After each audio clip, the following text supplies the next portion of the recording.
ये तप क्या है, ये यहाँ तप का आगे विश्लेषण दिया जाएगा। जैसे तप के विषय में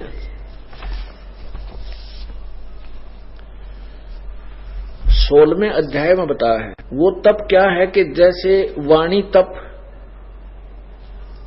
वाणी का तप, जैसे सत्य कहना, सत्य कहने में जो कठिनाई आवे, चाहे कोई राजी रहे, चाहे कोई रुष्ट होए, चाहे कोई गाली दे, चाहे कोई सिर फोड़े, जो तत्व ज्ञान कहे, तो सच्चा ज्ञान प्रचार करने में जो भी कष्ट सहन करना पड़ता है वो तप है।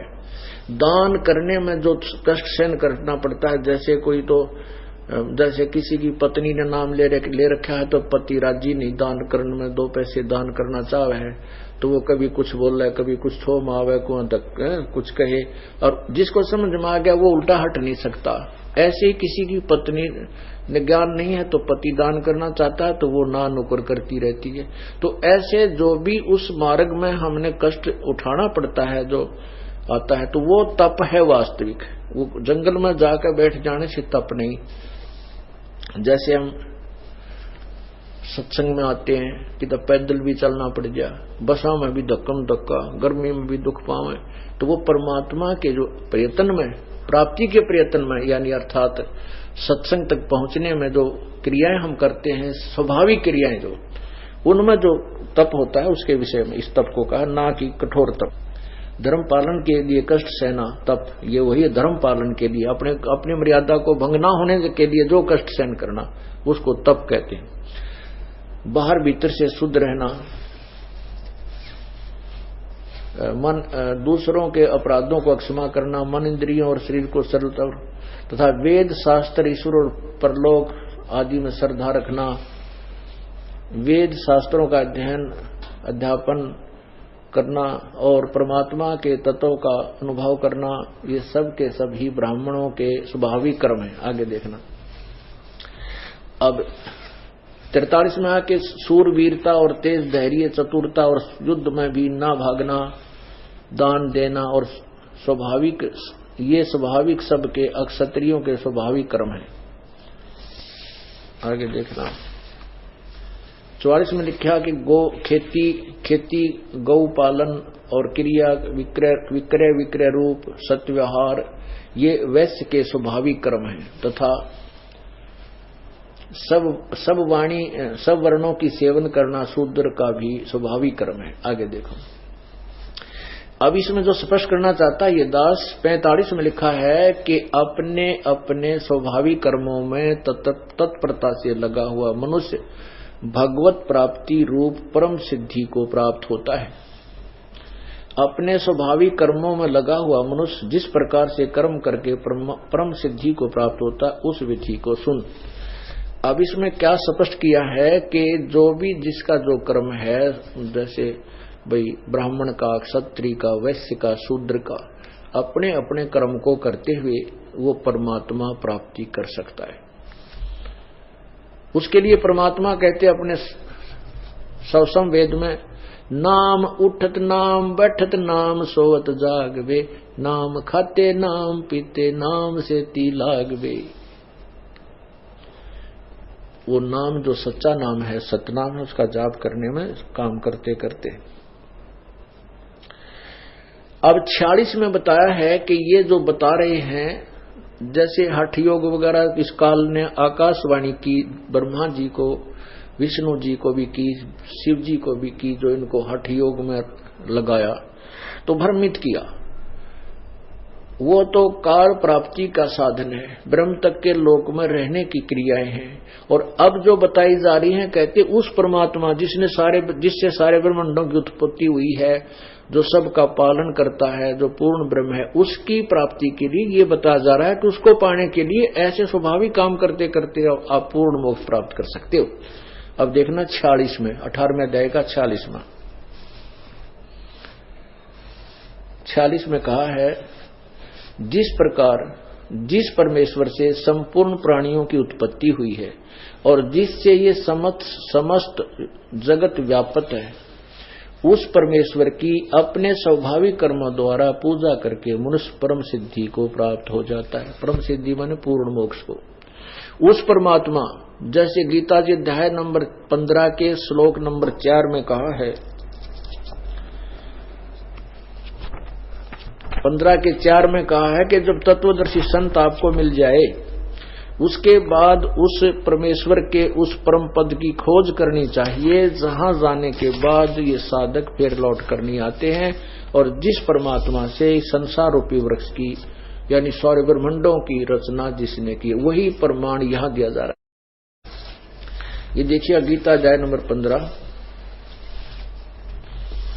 अध्याय नंबर 15 और यहां देखो श्लोक नंबर 4 है ये। इसमें कहा कि उसके पश्चात उस परम पद रूप परमेश्वर को भली भांति खोजना चाहिए, जिसमें गए हुए पुरुष यानी साधक फिर लौटकर संसार में नहीं आते। और जिस परमेश्वर से इस पुरातन संसार वृक्ष की अर्थात पूरे आदि सृष्टि की जो रचना हुई है, संसार के वृक्ष की प्रवृत्ति विस्तार को प्राप्त हुई, अर्थात जिसने सारे ब्रह्मांडों की रचना की है, उसी आदि पुरुष नारायण की मैं शरण हूं। इस प्रकार दृढ़ निश्चय करके उसी परमेश्वर का मन और निधि ध्यान करना चाहिए। अब यहाँ इसी में 18वें अध्याय के 46वें श्लोक में यही स्पष्ट किया है कि उस परमेश्वर को जिसने सब ब्रह्मांडों की रचना की, जिसके अंतर्गत सब संपूर्ण प्राणी आते हैं, जिस परमेश्वर के, ये 46वां श्लोक है 18वें अध्याय का, जिस परमेश्वर से संपूर्ण प्राणी की उत्पत्ति हुई है और जिससे यह समस्त जगत व्याप्त है, और उस परमेश्वर की अपने स्वाभाविक कर्म द्वारा पूजा करके मनुष्य परम सिद्धि को प्राप्त हो जाता है। स्वाभाविक कर्म यानी जिसके जो भी काम है, चाहे कोई नौकरी करता है, कोई मजदूरी करता है, और वर्तमान में जैसे भी हम व्यवसाय बदल गए, तो भाव ये कहने का कि हमारा जो भी कर्म है उस कर्म को करते हुए हम परम पिता उस परमात्मा को पा सकते हैं। पर कैसे पा सकते हैं, उसके लिए तत्वदर्शी संत की खोज कीजिए, जो चौथे अध्याय के 34वें श्लोक में प्रमाण दिया है। और 17वें अध्याय के 23वें श्लोक में गीता जी में कहा कि उस परमात्मा के पाने के लिए ओम तत्सत, ये 3 मंत्र का जाप है। ओम ये ब्रह्म का है, तत् ये परब्रह्म का है, ये सांकेतिक है, और मंत्र है। सत्य ये भी और मंत्र है, जो सार नाम बनेगा, जिससे जो सार नाम कहलाता है, सार शब्द अलग है। तो इस प्रकार कहा कि मेरा तो ओम नाम है। 8वें अध्याय के 13वें श्लोक में कहा कि मेरा तो एक ओम नाम है, और जो अंतिम श्वास तक इसका स्मरण करता हुआ शरीर त्याग जाता है, वो मेरे वाली जो लाभ प्राप्ति होती है उसको करता है। और उस परमात्मा के पाने के लिए किसी तत्वदर्शी संत की खोज कर वही बताएगा, वो 3 मंत्र का जाप। तो इसमें वही बताया जा रहा है कि कोई 18वां अध्याय लास्ट अध्याय आ गया, इसमें निर्णायक ज्ञान दिया जा रहा है। अपने विषय में बता रहा है, पूर्ण परमात्मा के विषय में भी बिल्कुल तरतीब वाइज बताया जा रहा है। तो उस परमात्मा के पाने के लिए तो ये स्वाभाविक कर्म करते हुआ ही मनुष्य उस परम सिद्धि को प्राप्त होता है। अब देखो आगे 18वें अध्याय के 47वें श्लोक में कमाल कर दिया है कि ये देखो अच्छी प्रकार, 18वें अध्याय का 47वां श्लोक, अच्छी प्रकार आचरण की, ये पहले संस्कार देखो, इसमें लिखा है कि श्रेयान सब धर्म विगुण पर धर्मात् सब अनुतिष्ठात, अनुष्ठात यानी सब अनुष्ठात माने होता है जो इब जैसे हम तो साधारण सी भक्ति करते हैं, अपना काम पर जा रहे हैं, सब मंत्र करते जा रहे हैं, अपना धंधा भी कर रहे हैं और भगवान भी बज रहे हैं, तो उससे कोई प्रभावित नहीं होता। और जो ये हठ योगी हैं, जो कर्म सन्यासी हैं, जो ये ढोंगी पाखंडी जिनको हम कह सकते हैं अब क्योंकि ज्ञान हो गया, तो ये ऐसे बैठ करके त्याग करने को धोने दाने ला कर बैठे दिखे, तो उससे हम सभी प्रभावित होते हैं। क्योंकि यह बीमारी हमारे सतलोक से लगी थी, ये काल भी वहां ऐसे हठियो करके खड़ा था और हम इससे प्रभावित होकर के इसके ऊपर आसक्त हो गए, और आज इसने यहाँ पटक दिए ठाक है उसी आसक्तता ने। और अब भी कहते हैं जो साधना हठ योग करके और बड़ा प्रभावित नजर आवे है, दूसरे भी उसकी प्रशंसा कर रहे हैं, बड़ा भी साधु है, कहते हैं वो विगुण है। विगुण माने गुण रहित, व्यर्थ। उसकी वो बेशक्ति आपने सब अनुष्ठातित माने बहुत अच्छी वो लगती है, सुनियोजित सी दिखा है, बड़ी प्रभावित, आप उससे प्रभावित होते हैं। आपने वह कितनी बढ़िया अच्छी लगती हो, दूसरे की विगुण गुण रहित जो भक्ति है और वह कितनी अच्छी लगती हो, उसको देख करके अपनी उस यथार्थ साधना को, वो श्रेयान यानी जो लाभदायक है शास्त्र अनुकूल साधना को मत छोड़कर जंगल में ना जा बैठिए, कदे कर्म फोड़ ले। इसका सीधा सा अर्थ ही है। इन्होंने इसका उल्टा अर्थ कर रखा है। ये देखो 47 में इन्होंने क्या अर्थ किया है नालायकों ने, देख, श्रेयान स्वधर्म है, अपनी धार्मिक क्रियाएं श्रेयान यानी कल्याणकारक हैं, सीधा अर्थ बनता है। विगुण है पर धर्मात्, जो दूसरे के धर्म, जो विगुण है जो दूसरे का गुण रहित, दूसरे के धर्म से, धार्मिक क्रियाओं से, वो चाहे सब अनुष्ठान मान कितनी ही अच्छी, बहुत विस्तार से लिखी हुई, अच्छी तरह आचरण में ला रखी है उसने प्रभावित ढंग से। तो यहाँ क्या लिखा है इनके, देखना, अच्छी प्रकार आचरण किए हुए दूसरे के धर्म से गुण रहित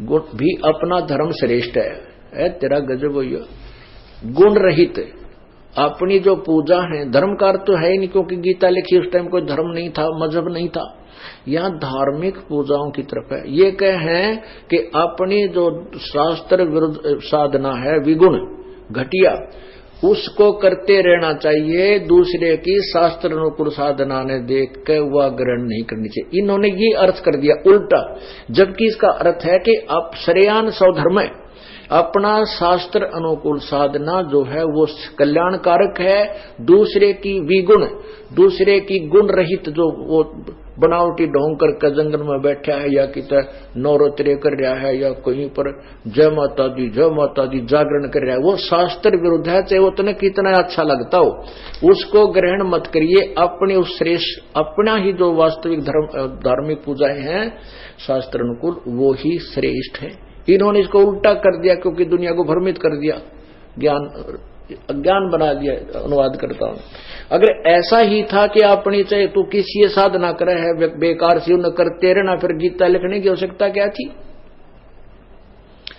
गीता जी का ज्ञान देने की आवश्यकता समाप्त हो जाती है अगर ये कहना है कि जो जिसी कर रहे अपने करती रहना, दूसरे की अच्छे उस साधना को मत ग्रहण करना जो अच्छी हो। नहीं, इसका विपरीत अर्थ कर दिया ना। आगे अर्जुन पूछता है कि जैसे हम अपने ये बर्मना पैदा कर रखी थी कि भी जैसे हम काम करते हैं, जैसे कोई किसान है खेती करता है, हल के द्वारा या ट्रैक्टर के द्वारा खेती को जो है जमीन को संवारता है, तो उसमें ना जाने कितने जीव जंतु मर जाते हैं। अग्नि, हम जब खाना बनाते हैं अग्नि जलाते हैं, उसमें भी जीव जंतु मरते हैं। हम वर्तमान में पहले तो गाय का गोबर मिलाकर के और मिट्टी मिलाकर के अपना लिपाई करते थे, स्वच्छ करते थे, उसमें भी जीव हिंसा होती थी। स्नान करते हैं तालाब में या जिसमें कीट है उस पानी से, तो उसमें भी जीव हिंसा होती है। और हम अपना पोछा मारते हैं घरों में, या जैसे भी अब वर्तमान में चिप्स के फर्श हो गए, इन पर पोछा लगाते हैं किसी प्रकार जीव रहित करने, उनको सफाई करने के लिए, तो उसमें भी जीव हिंसा होती है। तो इसलिए वो कहते हैं भाई फिर तो जंगल में जाकर बैठ जाना चाहिए एक स्थान पर, और बस पत्ते पुत्ते खाकर अपना गुजारा कर ले, इस तो मोक्ष होगा।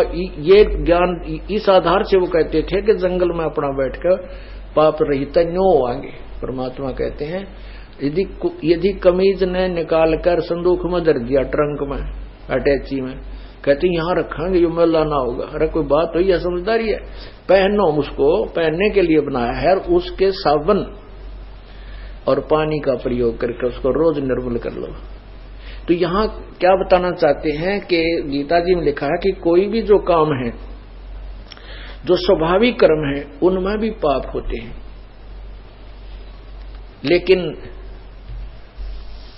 वो कर्म त्यागने योग्य नहीं है। गीता जी में इतना ही लिखा है कि वो त्यागने योग्य नहीं है।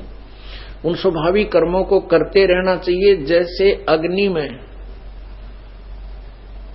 अग्नि में धुआं भी होता है, ऐसे ही सभी कर्मों में कुछ अग्नि से काम भी बहुत होता है।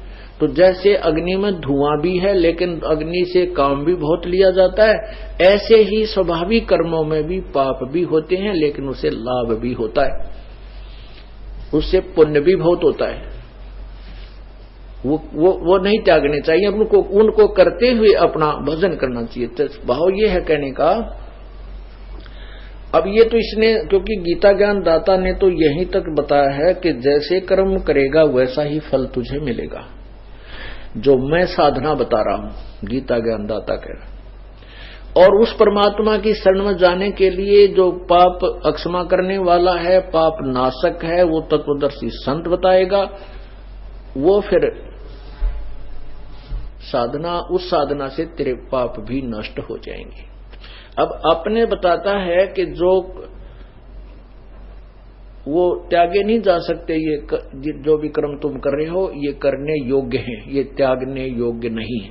और इनको करते करते वो सत साधना करते हुए उस पूर्ण परमात्मा को तुम प्राप्त कर सकते। क्योंकि उस मंत्र में एक और शक्ति है कि जानबूझ के पाप करे नहीं, अनजाने में रोज जो पाप, स्वाभाविक कर्मों में जो रोज पाप होते हैं वो उस नाम के जाप से और सिमरण करने से और ये धर्म यज्ञ करने से वो खत्म, प्रतिदिन नष्ट हो जाते हैं। इसलिए तीनों समय की जो आपको क्रियाएं बताई हैं, सिमरण बताया है, ये करना ही रहना चाहिए, करते रहना चाहिए। क्योंकि आपके स्वाभाविक कर्म के जो प्रतिदिन के पाप हैं वो नष्ट होते रहेंगे।